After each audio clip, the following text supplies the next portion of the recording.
Tiga tersangka kasus mafia tambang ilegal di Minahasa Tenggara, Sulawesi Utara akhirnya ditahan dan akan segera menjalani sidang usai berkas perkaranya dilimpahkan ke Kejaksaan Negeri Minahasa Selatan. Para tersangka ini pemirsa menyewakan dan menggunakan lahan milik sebuah perusahaan untuk menambang emas tanpa izin di Desa Ratatotok 2, Kabupaten Minahasa Utara selama 2 tahun terakhir. Pengungkapan kasus mafia tambang ilegal di daerah satu persatu mulai diusut. Kejaksaan Agung bersama Bareskrim Polri akhirnya menahan 3 tersangka kasus mafia tambang ilegal di Desa Ratatotok, Kabupaten Minahasa Tenggara.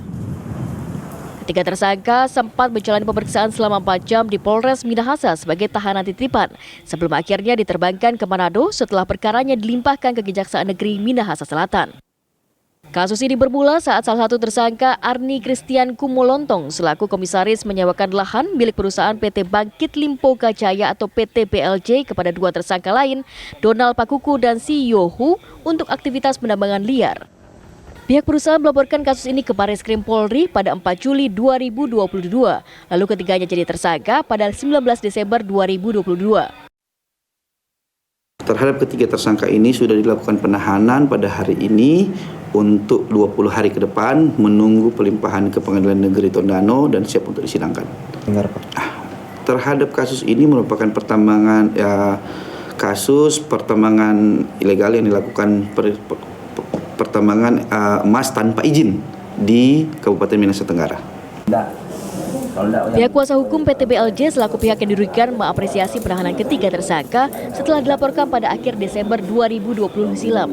Pihak PT BLJ menduga ketiga tersangka juga menjalankan aksi tambang ilegal serupa di daerah lain.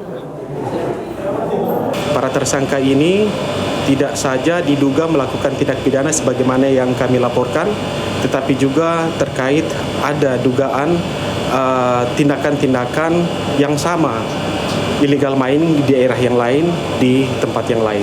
Saya kira seperti itu. Atas perbuatannya, para tersangka mafia tambang ilegal ini terancam hukuman 5 tahun penjara dan denda 100 miliar rupiah. Dari Minahasa Selatan, Sulawesi Utara, Marwan Tias Aswan, TV mengabarkan.